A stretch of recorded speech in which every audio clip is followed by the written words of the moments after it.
ما بقية الله في الأرض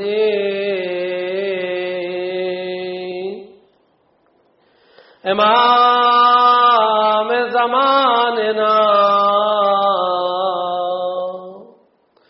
وولي أمرنا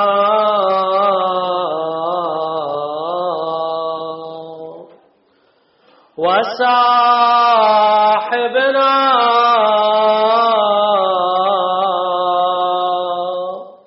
ومولانا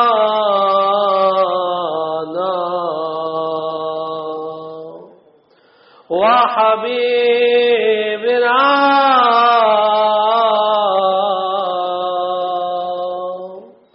وطبيبنا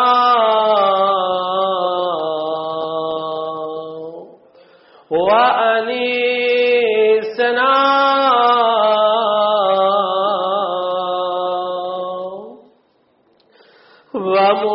ومونسنا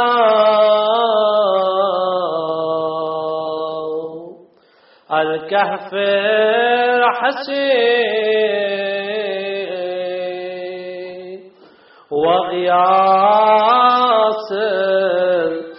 المضطر مستكين روحي وأرواح العالمين له الفداء.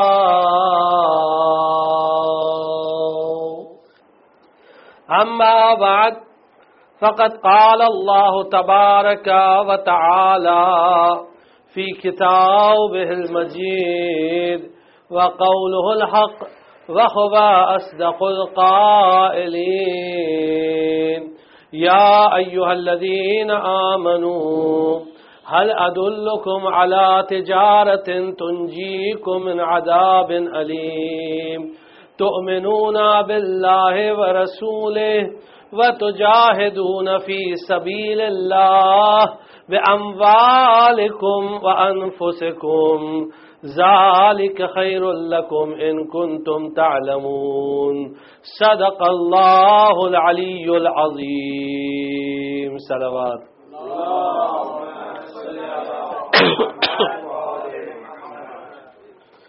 جس آیہ کریمہ کی تلاوت کا شرف حاصل ہوا اور جس کو ان مجلسوں کا عنوان قرار دیا ہے، اس آیہ کریمہ میں اللہ سبحانہ و تعالی یہ ارشاد فرما رہا ہے صاحبان ایمان، کیا میں تم کو ایک ایسی تجارت کا پتہ بتاؤں کہ جو تم کو دردناک عذاب سے نجات دلائے؟ اللہ اور اس کے رسول پر ایمان لاؤ اور اللہ کی راہ میں اپنے مال سے اور اپنے نفس سے جہاد کرو، اور یہ تمہارے لیے بہتر ہے اگر تم جانتے ہو تو، اگر تم علم رکھتے ہو تو یہ سمجھ لو کہ یہ چیزیں تمہارے لیے بہتر ہیں۔ یہ چاروں چیزیں، اللہ پر ایمان لانا، اس کے رسول پر ایمان لانا، اور اللہ کی راہ میں اپنے مال سے اور اپنے نفس سے جہاد کرنا۔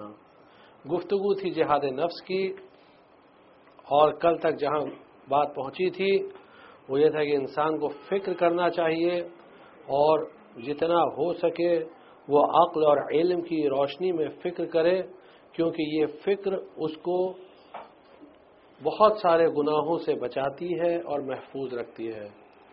اس لیے فکر کو روایات میں نور کہا گیا ہے۔ فکر نور ہے، فکر وہ روشنی ہے جو انسان کو راستہ دکھاتی ہے اور بتاتی ہے کس طرح انسان ترقی کرے، دنیا میں بھی اور دین میں بھی ترقی کر کے آگے بڑھتا چلا جائے۔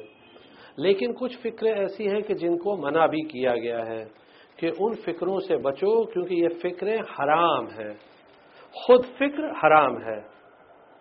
اب تک تو فکر کی تعریف ہو رہی تھی، لیکن کچھ فکروں کو حرام بھی قرار دیا گیا ہے، منع کیا گیا ہے۔ سب سے پہلی چیز جس کی سخت ممانعت ہے، یعنی سخت طور پر منع کیا گیا ہے، وہ ہے اللہ کی ذات میں فکر کرنا۔ ذات پروردگار میں فکر کرنا حرام ہے۔ آیات پروردگار میں فکر کرنا اچھی چیز ہے، آیات یعنی اس کی نشانیاں، جو چیز اس نے پیدا کی ہے اس میں فکر کرنا اچھی چیز ہے، لیکن جس چیز اللہ کی ذات میں فکر کرنے سے منع کیا گیا ہے۔ مولا کائنات کی دو مختصر سی روایتیں، دو ایک دم سمپل۔ مولا کائنات امیر المومنین علی ابن ابی طالب علیہ السلام فرماتے ہیں، من تفکر فی ذات اللہ تزندق، جس نے اللہ کی ذات میں فکر کیا وہ زندیق ہو گیا۔ زندیق یعنی دین کے دائرے کے باہر چلا گیا، کیونکہ اللہ کی ذات میں فکر نہیں کی جا سکتی ہے۔ جو اللہ کی ذات میں فکر کرے گا وہ یقیناً گمراہ ہو جائے گا۔ مولا کائنات فرماتے ہیں تزندق، وہ دین کے دائرے کے باہر چلا گیا۔ من تفکر فی ذات اللہ الحدا، جس نے اللہ کی ذات میں فکر کیا وہ ملحد ہو گیا، وہ کافر ہو گیا۔ تو اللہ کی ذات میں فکر کرنے سے سخت ممانعت ہے، اور کیوں اور کیا اس کے وجوہات ہیں اور کیا اسباب ہیں کہ کیوں منع کیا گیا، کیوں حرام ہے، یہ توحید کی ایک مفصل بحث ہے، اور یہاں ابھی اس کو ڈسکس کرنا موضوع نہیں ہے۔ دوسری چیز جس میں فکر سے منع کیا گیا ہے وہ ہے کہ گناہوں کی فکر نہ کرو، گناہوں کے متعلق فکر کرنے سے منع کیا گیا ہے۔ کبھی کوئی گناہ کے بارے میں فکر مت کرو، گناہوں پر غور، علیکم السلام ورحمۃ اللہ، گناہوں پر فکر نہ کرو، گناہوں پر فکر کرنے سے روکا گیا ہے۔ روایات میں ملتا ہے جو گناہوں کے بارے میں زیادہ فکر کرتا ہے تو یہ فکر سبب بنتی ہے کہ انسان گناہ کرے، یہ فکر دعوت دیتی ہے گناہوں کی طرف۔ اگر زیادہ مثلا اگر خدا نخواستہ کوئی خیال آ گیا کسی گناہ کا تو فوراً انسان کو چاہیے کہ اس میں استعاذہ کرے، اعوذ باللہ کرے، اور اللہ میں پناہ لے شیطان رجیم سے، کیونکہ یہ وسوسہ ہے، یہ اصل فکر نہیں ہے، یہ اصل فکر نہیں ہے۔ مثلا اگر ذہن میں کوئی فکر آتی ہے، کوئی ایسا خیال آتا ہے کہ کس کو اذیت پہنچائے، کس پر اپنا غصہ اتارے، کس کو ناراض کرے، اس طرح کی اگر چیزیں آتی ہیں ذہن میں تو یہ پھر فکر نہیں ہے، کیونکہ اصل فکر نور ہے۔ غور کریے گا اس جملے پر، اصل فکر نور ہے، تو یہ فکر نہیں ہے بلکہ یہ کیا ہے، یہ وسوسہ شیطانی ہے، یہ شیطان کا وسوسہ ہے، یہ نفس امارہ کا حکم ہے کہ تم یہ گناہ کرو۔ تو یہ چیز جب ذہن میں آئے تو فوراً اعوذ باللہ کہیے، فوراً اعوذ باللہ کہنا چاہیے تاکہ شیطان دور ہو جائے، تاکہ شیطان سے اللہ میں پناہ لے، شیطان سے بچے۔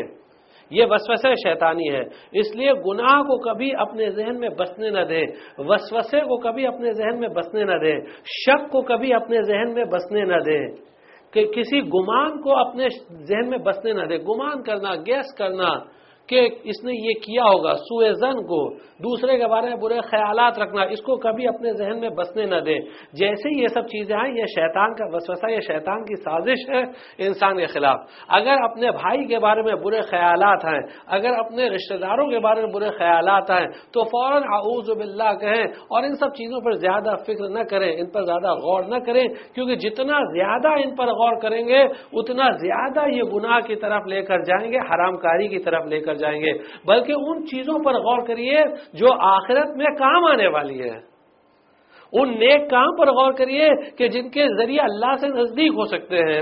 یہ چیزیں انسان کے کام آتی ہیں اور یہ انسان کی حقیقت کو بدلتی رہتی ہیں، یہ انسان کی حقیقت کو بدلتی رہتی ہے، انسان کو اللہ سے قریب تر کرتی رہتی ہیں، قریب سے قریب تر۔ اور پھر اس کے بعد جس چیز سے منع کیا گیا ہے، تھوڑا آپ آگے تشریف لائیں، تھوڑا آگے تشریف، ایک صلوات پڑھ دیجئے۔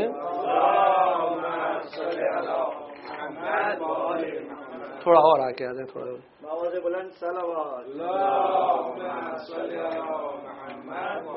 آج آپ بہت تھکے نظر آ رہے ہیں، جو صلوات ایک دم دھیمی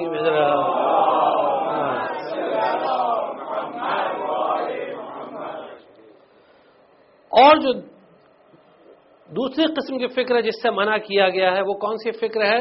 جو کل آپ کی خدمت میں عرض کیا کہ جس کی بنیاد جھوٹ پر ہو، جس کی بنیاد غلط ہو، جیسے داستانیں سنانا، جھوٹی داستانیں سنانا۔ تو کل جو بات عرض کی تھی اس پر ایک سوال آیا، الحمدللہ اچھی چیز ہے، سوال کرنا چاہیے، حسن السؤال نصف الجواب، شروع سے بات کرتے ہیں اور عادت بھی ہے، طریقہ بھی یہی ہے۔ کل جو سوال آیا وہ اچھا سوال تھا کہ اگر کہانیاں سنانا غلط ہے، فکشن غلط ہے، تو پھر جو سوال اس قسم کا تھا کہ جو یعنی جو اسکول کریکولم میں پڑھایا جاتا ہے وہ کیا ہوتا ہے، پھر اس کے لیے کیا کیا جائے۔ تو دیکھیے پہلی بات تو اسکول کریکولم میں جو چیز پڑھائی جاتی ہے وہ تو خیر پڑھنا ہی ہے بچوں کو، وہاں جا کے تھوڑی کہہ سکتا ہے کہ یہ حرام ہے یہ حلال ہے.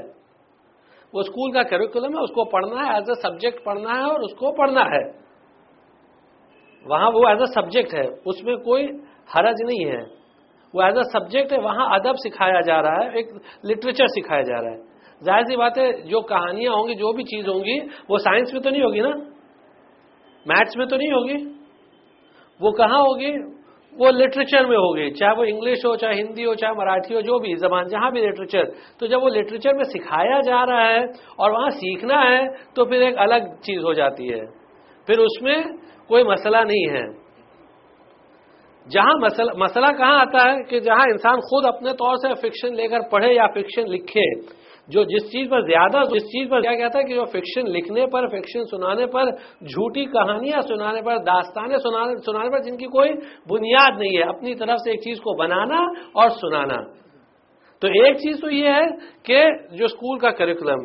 دوسری چیز، اسی میں سوال کا دوسرا حصہ یہ تھا کہ جو بچوں کو سناتے ہیں وہ کیا. تو اب یہاں چیز بدل جاتی ہے، اب یہاں سوال بدل جاتا ہے. وہاں جو اسکول میں ہے وہ ایک چیز الگ ہوتی ہے. اب یہاں بچوں کو آپ جھوٹی داستانیں کیوں سنا رہے ہیں؟ کیا سچی کہانیوں کی کمیاں ہیں؟ سچی کہانیوں پر کتنی کتابیں لکھی گئی ہیں، ان کتابوں کو خود پڑھیے اور بچوں کو سنائیے. مثلا سٹوریز آف پروفٹس ہے، سٹوریز آف کمپینینز ہے، سٹوریز آف امامز ہے. علامہ مجلسی رضوان اللہ تعالی علیہ بحار الانوار میں ائمہ کی جو والیومز لے کر، آپ جانتے ہیں کتنی والیومز ہیں؟ یعنی جو عربی کے اندر ہے والیوم نمبر 28 سے شروع ہوتی ہے تو والیوم نمبر 53 تک جاتی ہے. اب آپ خود ہی گن لیجئے کتنی ہوتی ہے. والیوم 28 سے والیوم یعنی 26 والیومز، اور ایک ایک والیوم ماشاءاللہ موٹی ہے. اردو میں جس کو جو ترجمہ کیا گیا وہ بہت ہی مختصر ہے، وہ پورا نہیں ہے. جو اردو میں ترجمہ ہے نا بہار کا، وہ صرف 12-13 والیوم ہے، اور وہ بھی پورا نہیں، کمپلیٹ نہیں ہے. عربی کے اندر تو اس سے زیادہ ہے، 26 والیومز ہے علامہ مجلسی نے جو لکھا ہے.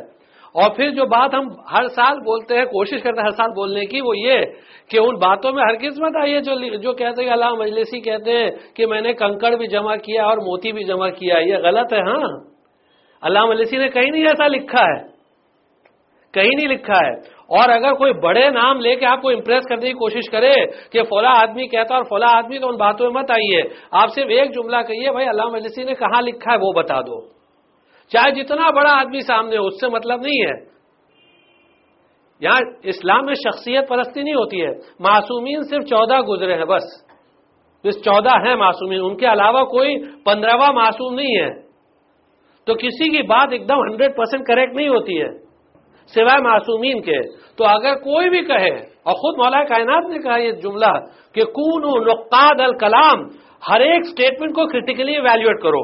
جو بھی کوئی بات کہے تو کریٹیکلی سوچو، اور کریٹیکلی یعنی اس کو کرٹیسائز کرو. کرٹیسائز کا مطلب برا بھلا مت کہو، یعنی یہ ایویلیویٹ کرو کہ یہ بات صحیح ہے یا غلط ہے. اور صحیح اور غلط ہونے کا معیار کیا، اسٹینڈرڈ کیا ہے؟ قول معصوم، قرآن اور حدیث. اگر قرآن اور حدیث کے مطابق ہے تو صحیح ہے، اگر قرآن اور حدیث کے مطابق نہیں ہے تو غلط ہے. تو علامہ مجلسی باقاعدہ 26 جلدیں ائمہ کی تاریخ پر لے کر آئے. اس کے علاوہ انبیاء کی تاریخ پر 11 سے لے کے 15 والیوم، 11ویں والیوم سے لے کے 15ویں والیوم تک، تو 14 والیوم تک تو تمام انبیاء ہیں، اور 15 والیوم سے لے کے 22 والیوم تک خالی نبی اکرم صلی اللہ علیہ وآلہ.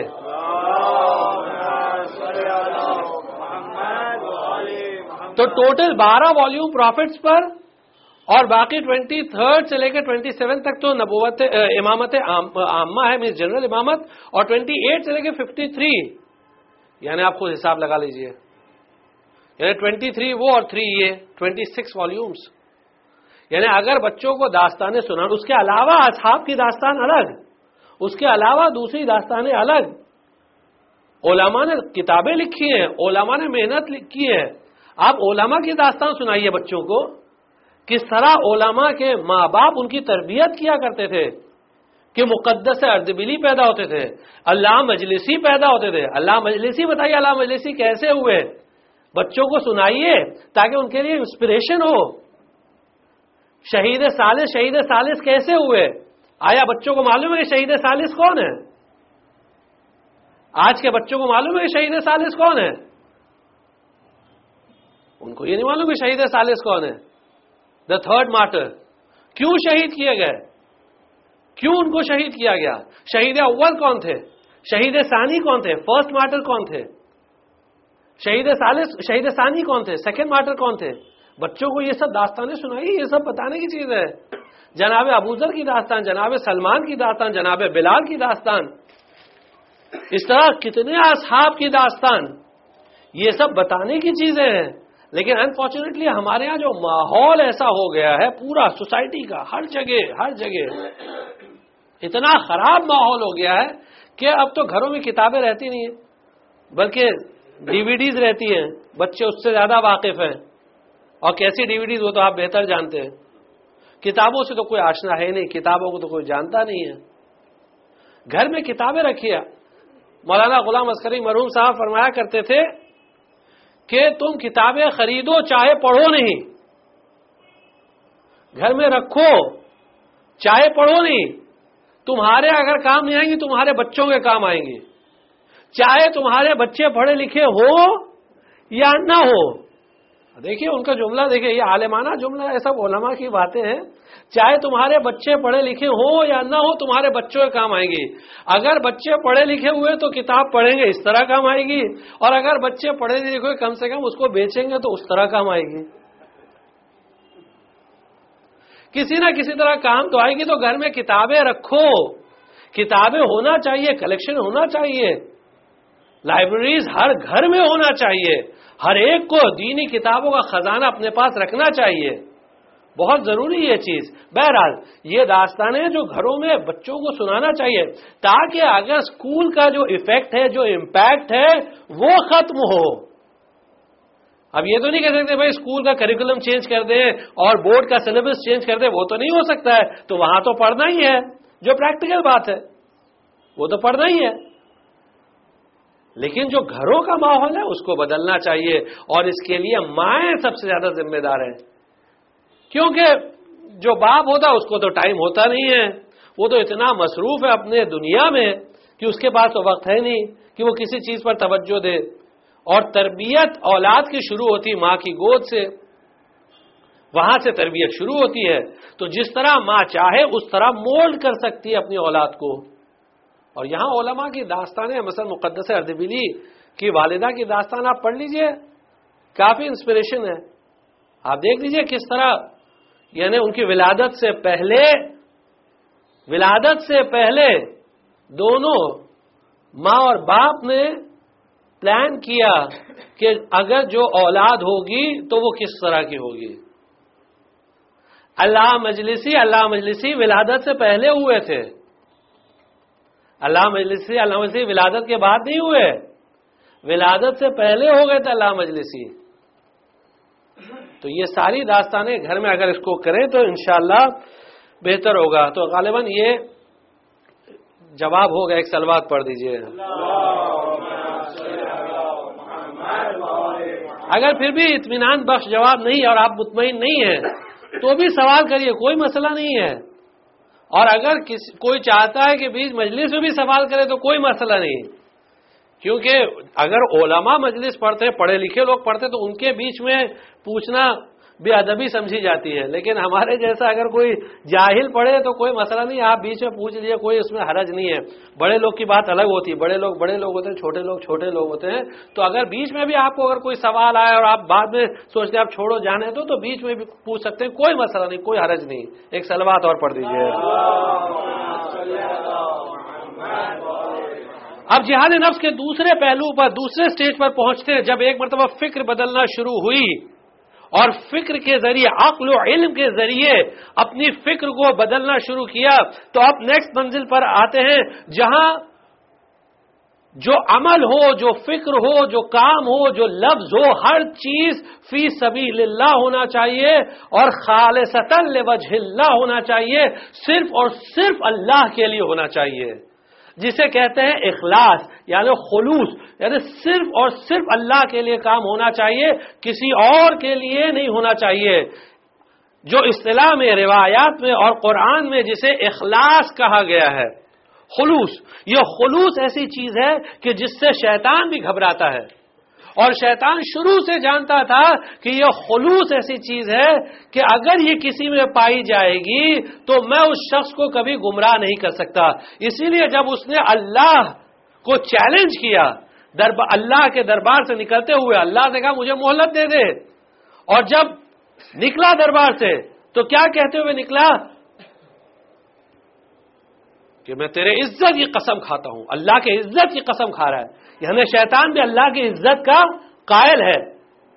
فَبِعِزَّتِكَ، تیری عزت کی قسم کھاتا ہوں، لَأُغْوِيَنَّهُمْ أَجْمَعِينَ، تیرے تمام بندوں کو گمراہ کروں گا، کسی کو نہیں چھوڑوں گا، إِلَّا عِبَادَكَ مِنْهُمُ الْمُخْلَصِينَ، صرف جو تیرے مخلص بندے ہیں، صرف جو خالص بندے ہیں، صرف ان کو گمراہ نہیں کر سکتا۔ بس خود شیطان بھی جانتا ہے، البتہ یہ بات ہے کہ چھوڑتا نہیں تھا، ہر ایک کے پیچھے لگے رہتا تھا، لیکن شیطان نے کہا چھوڑوں گا کہ یعنی گمراہ نہیں کر سکتا۔ شیطان نے خود اعتراف کیا کسی کو نہیں چھوڑوں گا لیکن گمراہ نہیں کر سکتا۔ تو یہ اخلاص ایسی چیز ہے کہ جس کے بارے میں روایات میں ملتا ہے، مولا کائنات امیر المومنین علی ابن ابی طالب علیہ السلام فرماتے ہیں، الاخلاص غایت الدین، خلوص دین کی غایت ہے، دین کا مقصد خلوص ہے۔ اگر خلوص ہے تو دین قبول ہوگا، اگر خلوص نہیں ہے تو دین قبول نہیں ہوگا۔ الاخلاص عبادت المقربین، خلوص مقربین جو اللہ کے نزدیک بندے ہیں ان کی عبادت ہے۔ الاخلاص ملاک العبادہ، اخلاص خلوص عبادت کا معیار ہے، ملاک ہے۔ اگر خلوص ہے تو عبادت قبول ہوگی، اگر خلوص نہیں ہے تو عبادت قبول نہیں ہوگی۔ اگر کسی اور کے لیے عبادت ہو رہی ہے تو پھر اس عبادت کی کوئی اہمیت نہیں ہے، اگر صرف اللہ کے لیے عبادت ہو رہی ہے تو وہی عبادت قبول ہوگی۔ ذرا سا بھی اگر ریا آیا، دکھاوا آیا کہ اس کو امپریس کر دیں، اس کو امپریس کر دیں، اس کے لیے اس کے لیے، تو اس عبادت کی اللہ کے نزدیک کوئی ویلیو نہیں ہے اور وہ عبادت ہرگز قبول نہیں ہونے والی ہے۔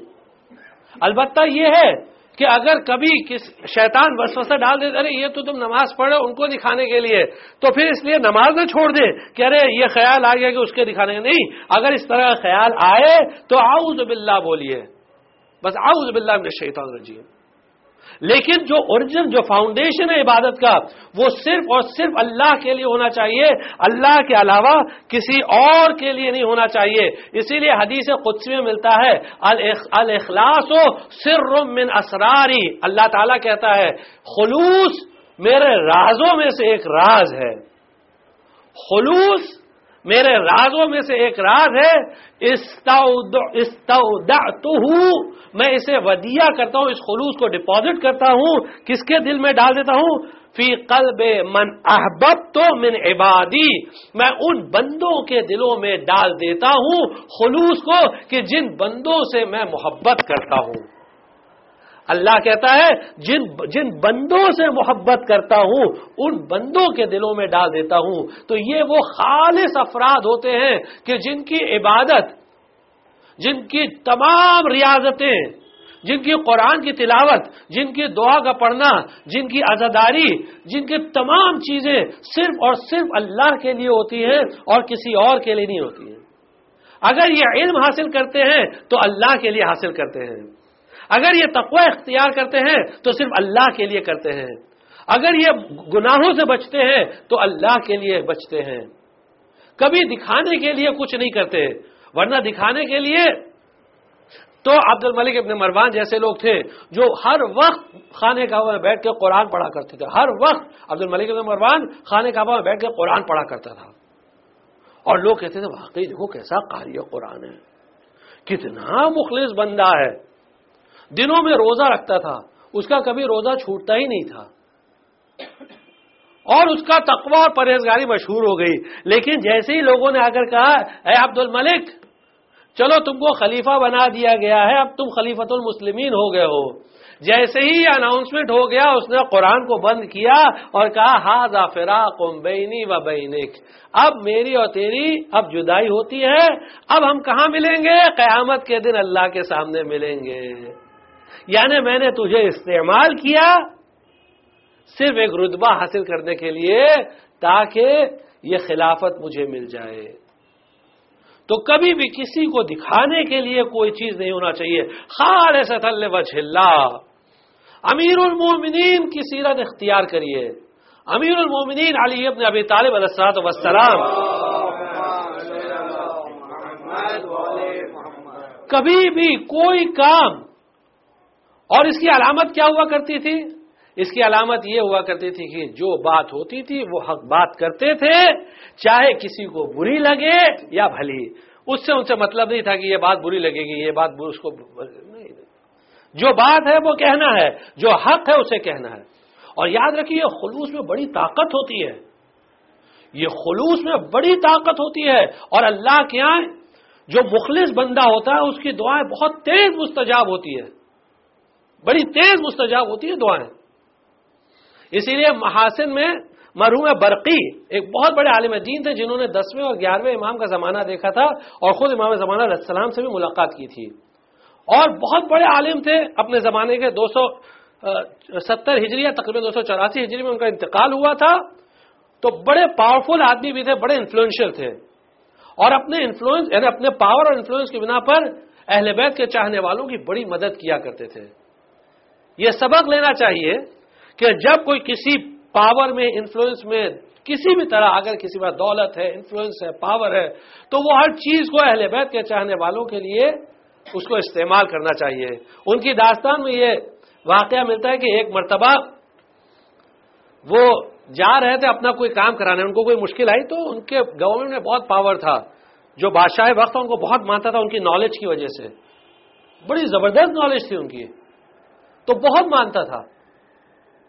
تو جب وہ جا رہے تھے کہ راستے میں ایک اہل بیت کا چاہنے والا مل گیا اور کہنے لگا کہ علامہ میں آپ ہی کے پاس جا رہا تھا، آپ راستے مل گئے۔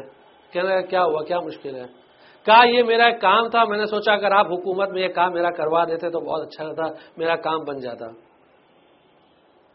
اب مرحوم برقی بھی جانتے تھے کہ بھائی جب حکومت میں جاتے ہیں کام کرانے تو ایک کام ایٹ اے ٹائم کرایا جاتا ہے، زیادہ نہیں، ورنہ پھر عزت کم ہو جاتی ہے۔ اگر بہت ساری لسٹ لے کے پہنچ جاؤ کہ یہ بھی کر دو وہ بھی کر دو تو پھر عزت کم ہو جاتی ہے۔ تو گئے تو اپنا کام چھوڑ دیا، اس کا کام کرایا، کہا اس کو زیادہ ضرورت ہے۔ تو مرحوم برقی اور اہل بیت علیہ السلام کے نزدیک یہ اہل ثقہ میں سے تھے، یعنی بھروسے والے عالم تھے، ان کو تمام علماء نے بھروسے والا قرار دیا ہے، جن کی روایات پر آپ آنکھ بند کر کے بھروسہ کر سکتے ہیں۔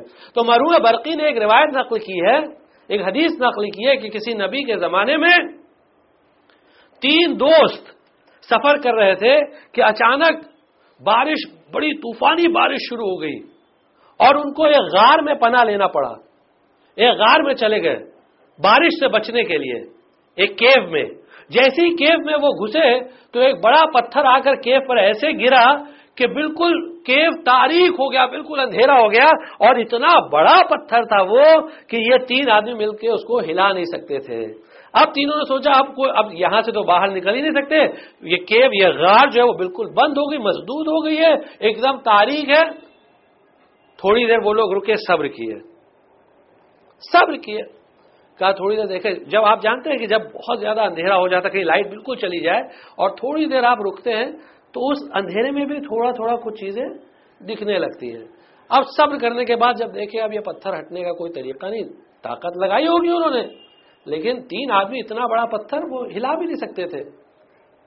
تو اب تینوں نے کہا کہ ایک کام کرتے ہیں، اللہ دعاؤں کا سننے والا ہے، جواب دینے والا ہے، مجیب الدعوات ہے، تو اللہ کی بارگاہ میں ہر ایک آدمی اپنا ایک ایک عمل ایسا یاد کرے جو اس نے خلوص سے انجام دیا ہو، صرف اور صرف اللہ کے لیے عمل انجام دیا ہو، کسی اور کے لیے نہیں۔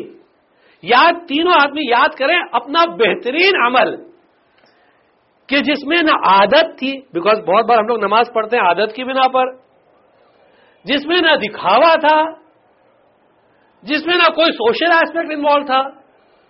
سوشل ایسپیکٹ مثلا اب یہاں جانا ہے، اگر نہیں جائیں گے تو کیا ہوگا، تو چلو چلتے ہیں، فلاں آدمی کیا کہے گا، یا اس کے یہاں جانا ہے، وہ ہمارے یہاں آیا تھا تو ہم کو اس کے یہاں جانا ہے، اس طرح کی چیزیں۔ کوئی بات نہیں، تینوں نے یاد کرنا شروع کیا۔ پہلے والے نے واسطہ دیا، پروردگارا تو حالات سے واقف ہے، تو جانتا ہے کہ مجھے زنا کا موقع ملا تھا، بدکاری کا موقع ملا تھا، اور میرے لیے پوری طرح زمین ہموار تھی وہ گناہ کرنے کے لیے، لیکن اس وقت میں نے تجھے یاد کیا اور میں نے کہا پروردگارا کیونکہ تو نے اس کام کو حرام قرار دیا ہے اس لیے میں یہ کام انجام نہیں دے رہا ہوں۔ پروردگارا تجھے اس عمل خالص کا واسطہ، وہ عمل جو میں نے خلوص سے انجام دیا ہے، تو اس پتھر کو ہٹا دے۔ وہ عمل خلوص سے انجام دیا تھا، یہ دعا خلوص سے ہو رہی ہے۔ مرحوم برقی لکھتے ہیں کہ وہ پتھر تھوڑا سا ہٹا، تھوڑا سا ہٹا۔ اب دوسرے نے دعا کرنا شروع کی۔ اب پہلے واقعے پر غور کریے گا کہ گناہ کے تمام وسائل فراہم تھے۔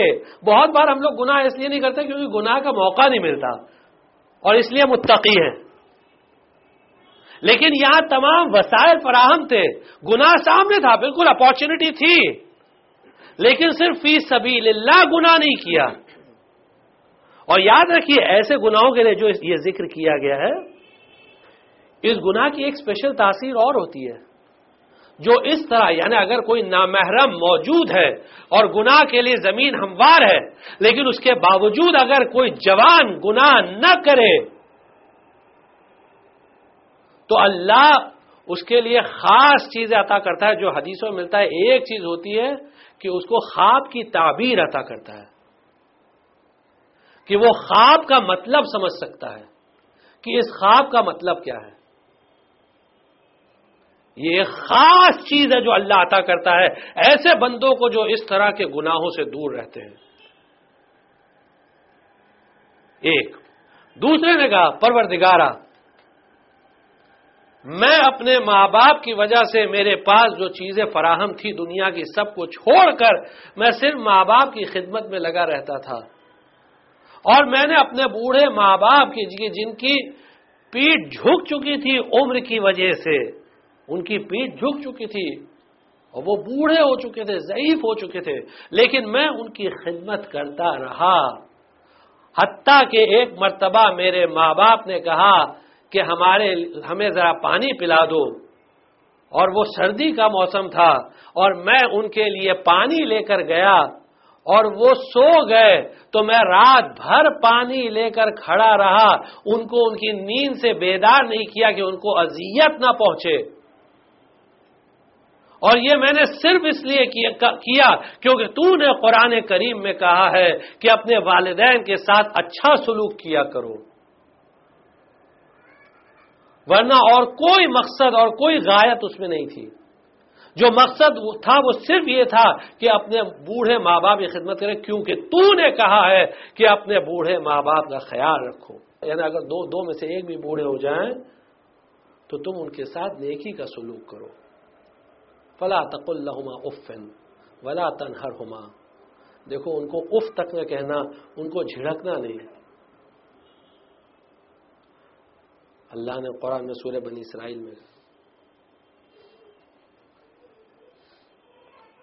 میں نے صرف تیرے لیے کیا۔ مرحوم برقی لکھتے ہیں، روایت نقل کرتے ہیں کہ جب دوسرے نے کہا تو پتھر اور تھوڑا ہلا۔ اب تیسرے نے کہا پروردگارا میں نے ایک مزدور سے کام کرایا تھا۔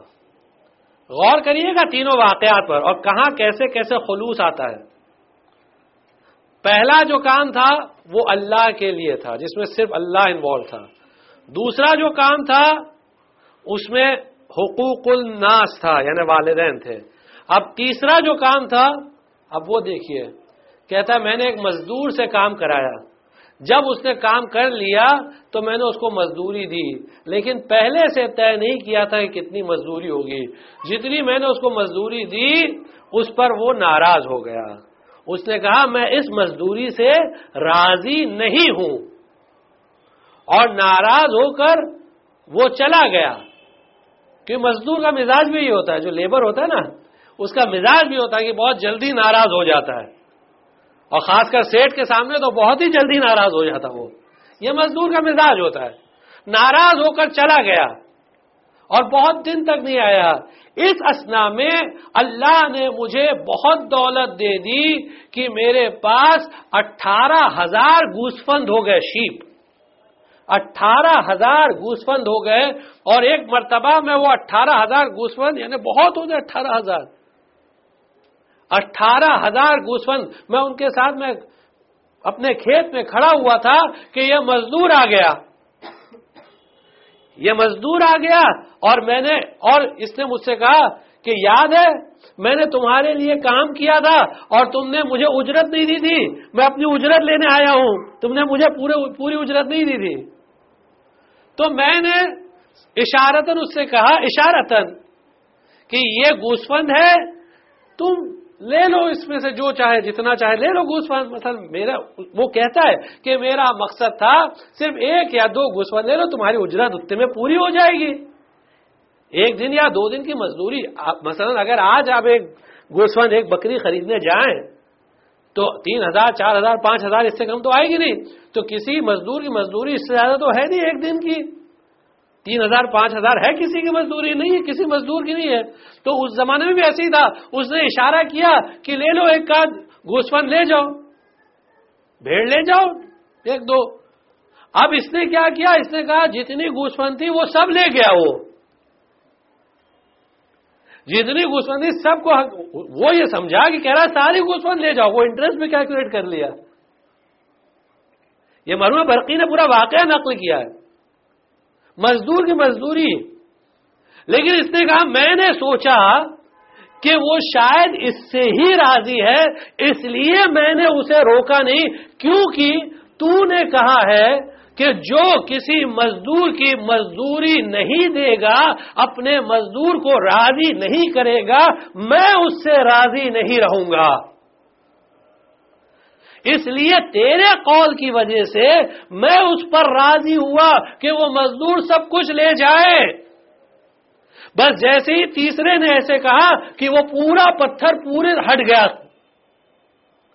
تو مرحوم برقی لکھتے ہیں کہ خلوص کے ساتھ اعمال انجام دینے کا نتیجہ یہ ہوتا ہے، بالخصوص اگر حقوق الناس ہے، لوگوں کا حق ہے، تو اس کا بہت زیادہ خیال رکھیے کہ کسی کا حق ہماری گردن پر باقی تو نہیں ہے. کسی کا حق ہماری گردن پر باقی تو نہیں ہے. اور یہ بہت اہم چیز ہے. جب انسان خالصتاً لوجہ اللہ، صرف اللہ کے لیے کسی کام کو انجام دیتا ہے، اللہ اس کی دعاؤں کو فوراً مستجاب کرتا ہے.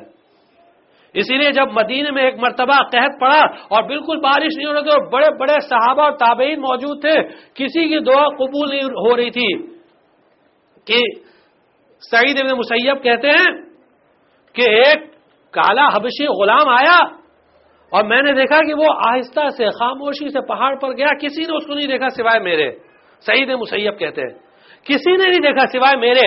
وہ خاموشی سے پہاڑ پر گیا اور اس نے کچھ راز و نیاز کی باتیں کی اور ہاتھ ایسے بلند کیا کہ ایک مرتبہ اتنی بارش ہوئی کہ ایسا لگ رہا تھا مدینہ ڈوب جائے گا. کہاں تو قحط تھا، کہاں اتنی بارش کہ ایسا لگا مدینہ ڈوب جائے. میں اس غلام کا پیچھا کرنے لگا، یہ غلام ہے کون؟ تو جب وہ غلام جانے لگا اپنے گھر تو پتہ چلا امام سجاد علیہ السلام کے گھر تک پہنچا. سعید مسیب بزرگ تھے، امام سجاد علیہ السلام کے پاس آئے، کہنے لگے کہ ابن رسول اللہ، آپ کے یہاں ایک غلام ہے اور میں چاہتا ہوں کہ آپ اس غلام کو مجھے دے دیجئے. اس غلام کو مجھے دے دیجئے. کہا کیوں؟ بڑا تاثیر والا غلام ہے، عجیب و غریب غلام ہے، اس نے دعا کی اور اس کی دعا مستجاب ہو گئی.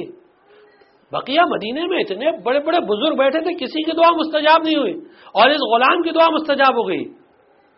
تو امام نے کہا ٹھیک ہے، اپنے جتنے بڑے بڑے غلام تھے، جو اچھے اچھے غلام تھے، امام نے سب کو بلایا. کہا بھائی کس غلام کی تم بات کر رہے ہو، لے لو جو بھی تمہیں غلام چاہیے. تو سعید مسیب نے تمام غلاموں کو کہا نہیں ان میں سے کوئی نہیں تھا. کہا پھر کون سا غلام ہے؟ کہا نہیں یہ کوئی نہیں تھا. امام نے کہا میرے پاس ایک ہی غلام ہے جو ان سب سے طبقے میں لیول میں نیچے ہے، تقویٰ کے لیول میں ان سب سے نیچے ہے، اور وہ میرے جانوروں کی دیکھ بھال کرتا ہے، میں اسے بلا لیتا ہوں. تو جب امام نے اس غلام کو بلایا جو جانوروں کی دیکھ بھال کرتا تھا تو سعید مسیب نے کہا کہ ہاں یہ وہی غلام ہے، مجھے یہی چاہیے. تو امام نے غلام سے کہا کہ تم جاؤ گے سعید مسیب کے پاس، چلے جاؤ سعید مسیب کے پاس. غلام نے سعید سے کہا کہ تم کیوں مجھے چاہتے ہو؟ میری زندگی یہاں بہت اچھی چل رہی ہے، میں اپنے آقا سے آقا کی خدمت سے ایک لمحے کے لیے بھی جدا نہیں ہونا چاہتا ہوں، لیکن کیونکہ میرے آقا نے کہا ہے کہ تمہارے پاس جاؤ اس لیے مجھے جانا پڑ رہا ہے. خدمت کا جذبہ تو میرا دل تو آقا کے پاس لگا ہے، لیکن کیونکہ آقا نے کہا ہے. اور پھر اللہ کی طرف وہ مخاطب ہوا، آسمان کی طرف دیکھنے لگا، کہنے لگا کہ پروردگارا میرے لیے وہ زندگی پسند ہے، مجھے وہ زندگی پسند ہے کہ جو تیرے حجت کی خدمت میں لگی رہے. اگر تیری حجت کی خدمت سے ہٹ کر ایک لمحہ بھی ہو تو مجھے زندگی ایسی پسند نہیں کرنا ہے. پروردگارا میں موت کو پسند کرتا ہوں ایسی زندگی سے. یہ کہا اور اس نے سعید بن مسیب سے ایک دن کی مہلت مانگی. سعید بن مسیب گھر گئے. بس دوسرے دن سعید بن مسیب کا ایک شخص آیا اور کہنے لگا کہ امام سجاد علیہ السلام کے گھر میں غلام کی موت ہو گئی ہے، اگر چاہتے ہو اس کے جنازے میں آ جاؤ تو آ جاؤ.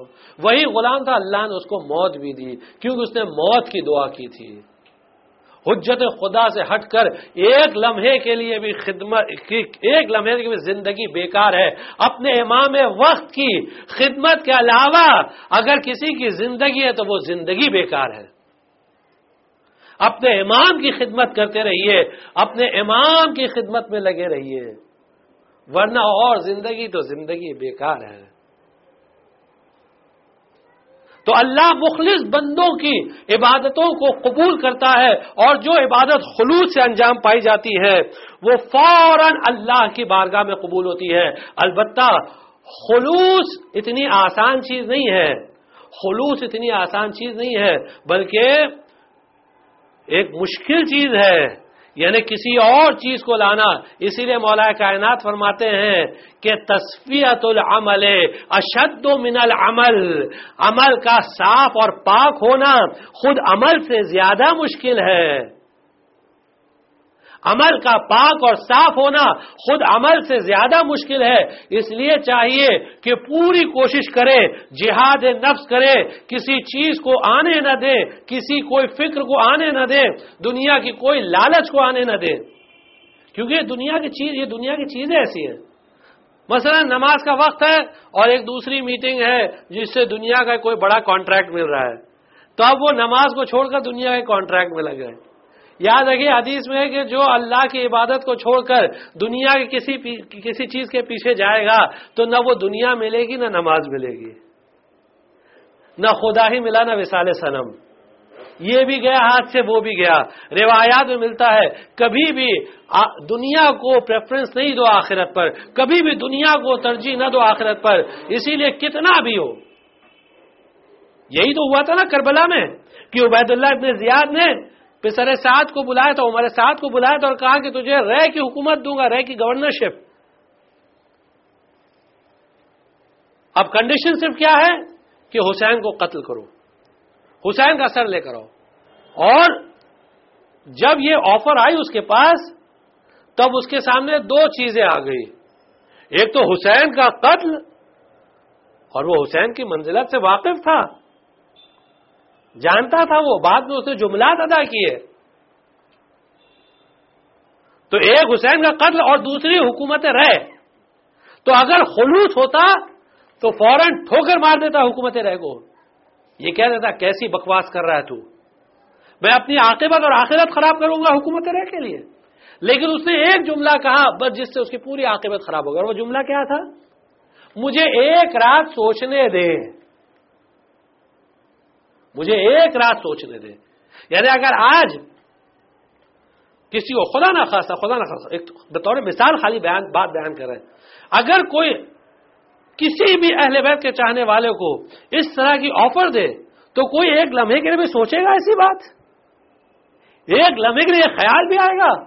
جو اس طرح کی بات کرے گا وہ اس کو نہ صرف ایک ٹھکرائے گا بلکہ خود اس کو قتل کرنے دوڑے گا۔ اور یہاں یہ رشتہ دار تو کہتا مجھے ایک لمحے ایک رات کی مہلت میں سوچوں گا، اور رات بھر سوچتا رہا۔ دیکھیں فکر شیطانی، دیکھیں یہاں شیطان اس کی فکر کو برابر موٹیویٹ کر رہا تھا، اور صبح اس نتیجے پر پہنچا۔ نتیجہ کیا تھا فکر کا؟ یہ وسوسہ شیطانی تھی۔ نتیجہ یہ تھا کہ اس نتیجے پر پہنچا کہ جو ابن زیاد آفر کر رہا ہے یہ کیش ہے، اور بقیہ سب چیزیں کریڈٹ ہے۔ پتہ نہیں جنت جہنم کس نے دیکھا ہے، اس لیے بہتر یہ ہے کہ میں ابن زیاد کی بات کو مانوں۔ تو خلوص بڑی اہم چیز ہوتی ہے، اس میں کسی طرح کی دنیا کی کوئی چیز کو نہیں آنا چاہیے، کوئی بھی چیز۔ اور حقیقت خلوص کیا ہے؟ حقیقت خلوص یہ ہے کہ کبھی بھی کسی بھی کام میں کوئی بھی کام کرے تو کسی تعریف کی توقع مت رکھیے کہ لوگ تعریف کریں گے، صرف یہ کہ اللہ قبول کرے بس۔ لوگ تعریف کریں، لوگ نام لیں، شہرت ہو، لوگ کہیں گے ارے ماشاءاللہ انہوں نے بڑی خدمات انجام دی ہیں، یہ کوئی بھی چیز خلوص کے راستے میں نہ آنے پائے۔ یہ خلوص کی حقیقت ہے، یہ خلوص کی تفسیر ہے۔ اسی لیے ہارون کا ایک وزیر تھا جس کا نام تھا فضل ابن ربیع۔ فضل ابن ربیع نے ایک مسجد بنائی، ایک بڑی مسجد بنائی، اور اس مسجد پہ ایک تختی لگا دی کہ اسسہ فضل ابن ربیع۔ اس مسجد کو بنانے والا کون ہے؟ فضل ابن ربیع۔ بہلول وہاں سے گزرے، انہوں نے لکھا ہے کہ اس مسجد کو بنانے والا فضل ابن ربیع ہے۔ انہوں نے تختی کو توڑ دیا اور اس پہ دوسری تختی لگا دی کہ اس مسجد کو بہلول نے بنایا ہے۔ فضل کے جو چمچے تھے انہوں نے فضل کو خبر کی بھائی ایسا ہوا، فضل آیا، یہ کیا کیا تم نے؟ کس نے کیا؟ کہا بہلول نے۔ بہلول کو بلایا جائے۔ وزیر تھا، منسٹر تھا ہر زمانے میں، اور وہ اس حکومت کا منسٹر، آپ سمجھ سکتے ہیں کہ اتنا پاورفل ہارون رشید اس کا منسٹر، بہلول کو بلایا جائے۔ بہلول آئے، یہ تم نے کیا؟ ہاں میں نے کیا۔ کیوں کیا؟ کہا تم نے کیوں لگایا؟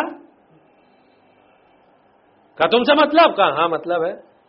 کہا تم نے کس کے لیے کیا؟ بہلول نے پوچھا۔ اپنے لیے کیا یا اللہ کے لیے کیا؟ اس نے کہا میں نے اللہ کے لیے کیا ہے۔ کیونکہ جواب ہی کیا دیتا؟ اگر کہتا ہے کہ اپنے لیے کیا تو اس کا کام بیکار ہے، اس کے کام کی کوئی اہمیت ہی نہیں ہے، وہ بنانا ہی بیکار ہے۔ اپنے لیے کیا یا اللہ کے لیے کیا؟ اللہ کے لیے کیا۔ کہا اللہ کے لیے کیا۔ کہا اگر اللہ کے لیے کیا ہے تو یہاں اس تختی سے کیا فرق پڑتا ہے؟ کسی کا بھی نام آ جائے، اللہ تو جانتا ہے نا کس نے بنایا ہے، کسی کا بھی نام آ جائے کوئی مسئلہ نہیں ہے۔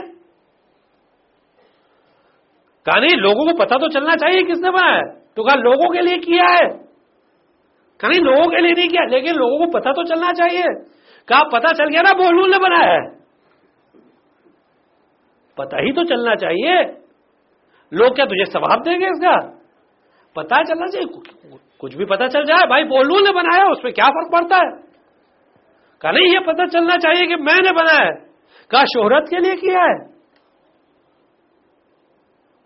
کہ اللہ کے لیے کیا۔ اب فضل ابن ربیع کو یہ سمجھ میں نہیں آیا کہ جواب کیا دے۔ اکثر جو لوگ پاگل بن کے گھومتے ہیں نا انہی کی باتیں بڑی عاقلانہ ہوتی ہیں، بڑے عقل مندوں سے زیادہ عاقلانہ ان کی گفتگو ہوتی ہے۔ اب فضل ابن ربیع کے سمجھ میں نہیں آیا کہ جواب کیا دے، تو بہلول نے پوچھا کیوں بھائی پریشان ہو گئے؟ تو کہا میرے پاس کوئی جواب نہیں۔ کہا میں جواب بناتا ہوں۔ بہلول نے اس کی تختی نکالی اور مسجد پہ بڑے جلی حرفوں میں لکھوایا ھذا من فضل ربی، یہ میرے پروردگار کا فضل ہے۔ تو کہا فضل بھی آ گیا اور ربی کی جگہ ربی بھی آ گیا، یہ پروردگار کا فضل، یہ فضل ابن ربیع یہ اس کی ہے، یہ قرآن کی آیت بھی ہو گئی، تجھے ثواب بھی مل گیا، شہرت بھی نہیں، کچھ نہیں ہوا۔ اسے کہتے ہیں حقیقت خلوص۔ ایک صلوات پڑھ دیجئے۔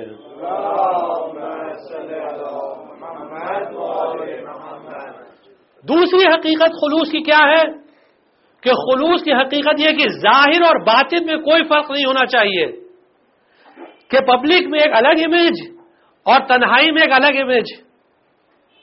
یہ ہم ان لوگوں کے لیے بول رہے ہیں جو بہت زیادہ مذہبی بننے کی کوشش کرتے ہیں اور خلوص دکھاتے ہیں زیادہ لوگوں کے سامنے، اور تنہائی میں ان کی کچھ اور امیج ہوتی ہے، نیت کچھ اور ہوتی ہے.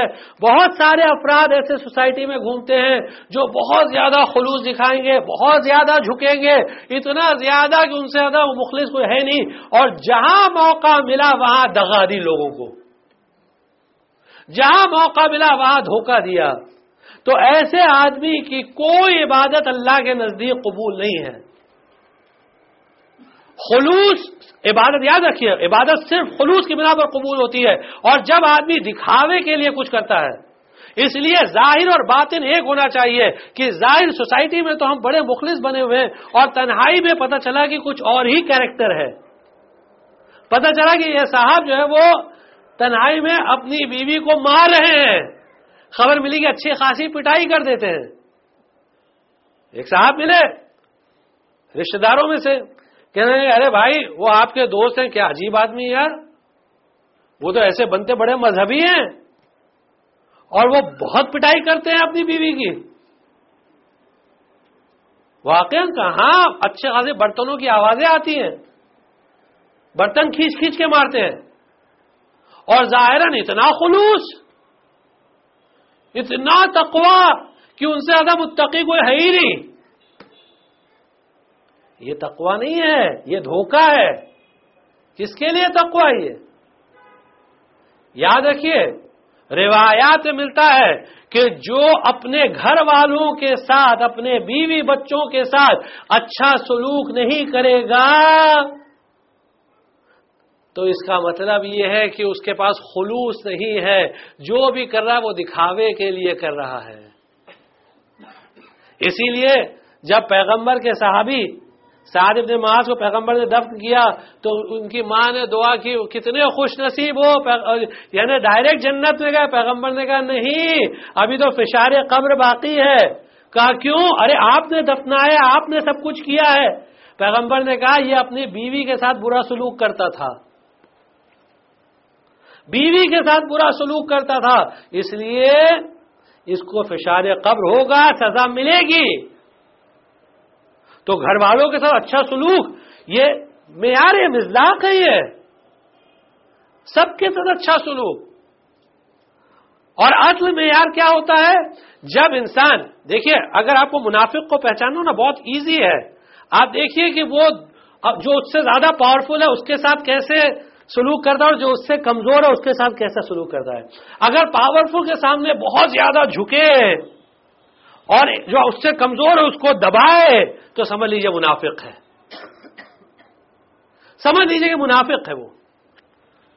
اگر پاورفل کے سامنے ایک دم جو مثلا اگر کوئی بڑا شہر کا غنڈا ہے اس کے سامنے جائے تو اس کے سامنے جناب اگر وہ تھپڑ ہی مارے بڑا اچھا لگتا ہے جب آپ مارتے ہیں تو ہاں واقعی آپ کی ڈانٹ میں کتنا خلوص ہے، آپ کی گالیوں میں کتنی محبت ہے.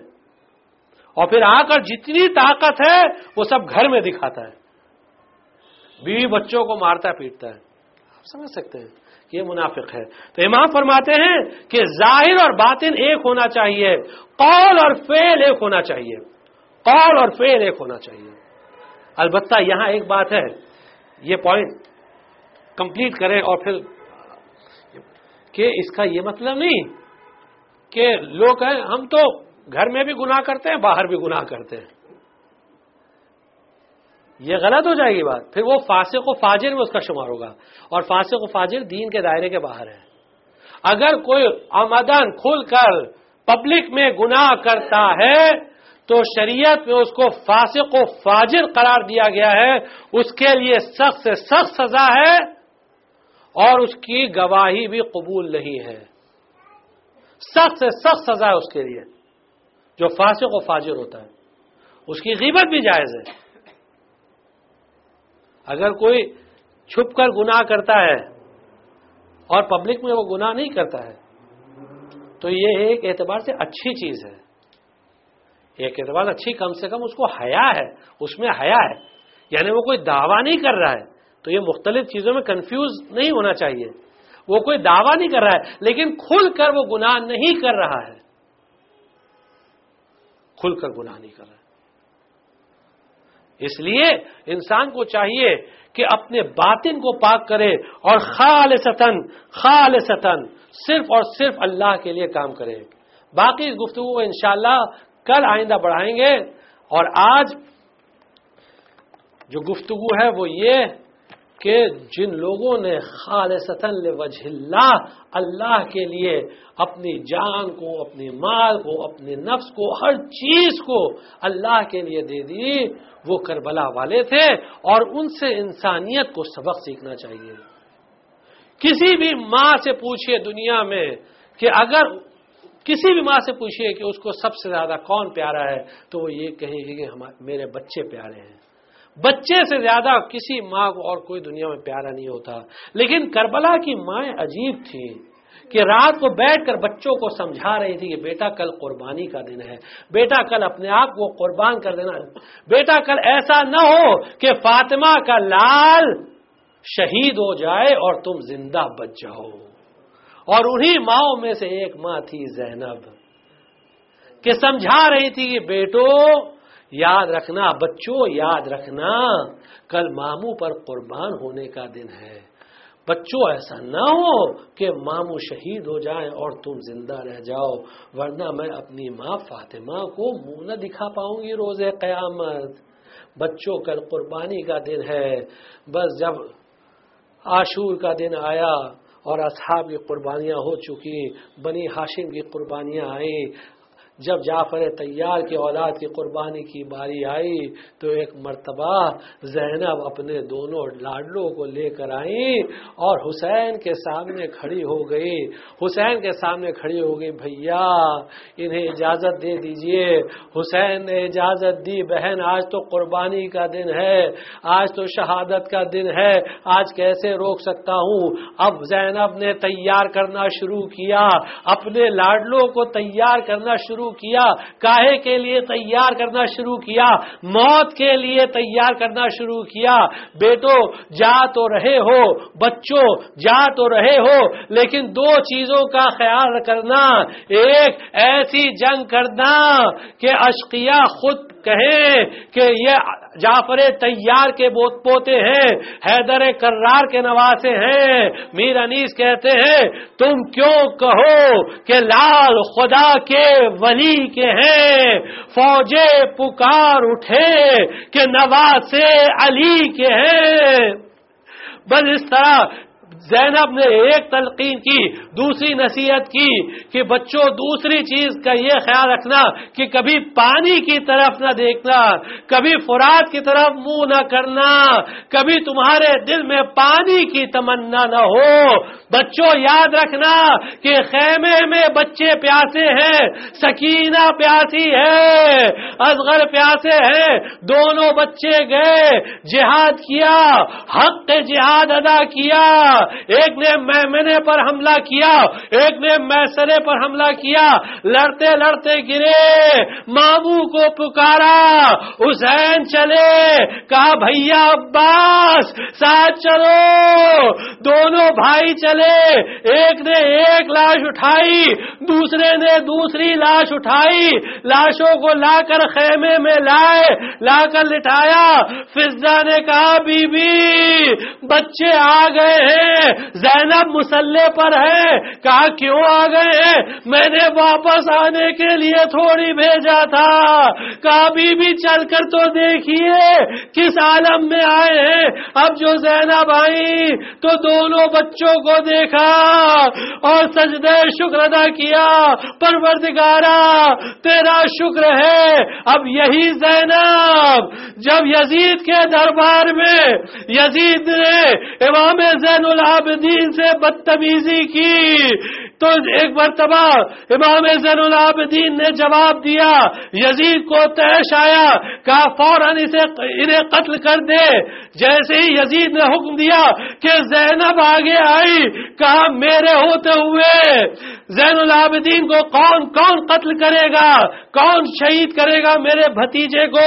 یزید نے کہا ارے یہ تو بڑی محبت کرتی ہے اپنے بھتیجے سے، کہ کون ہے یہ عورت، کون ہے یہ ضعیفہ؟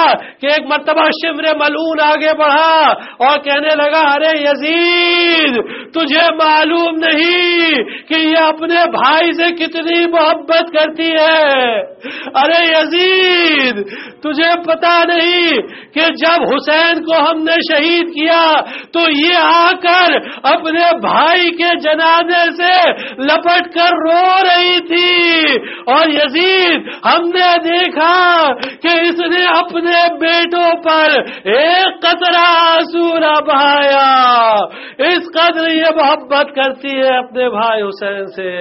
وَسَيَعْلَمُ الَّذِينَ ظَلَمُوا أَيَّ مُنقَلِبٍ يَنقَلِبُونَ أَلَا لَعْنَةُ اللَّهِ عَلَى الْقَوْمِ الظَّالِمِينَ إِنَّا لِلَّهِ وَإِنَّا إِلَيْهِ رَاجِعُونَ اور ضم قضائه تسلیما لأمره لا معبود سوا۔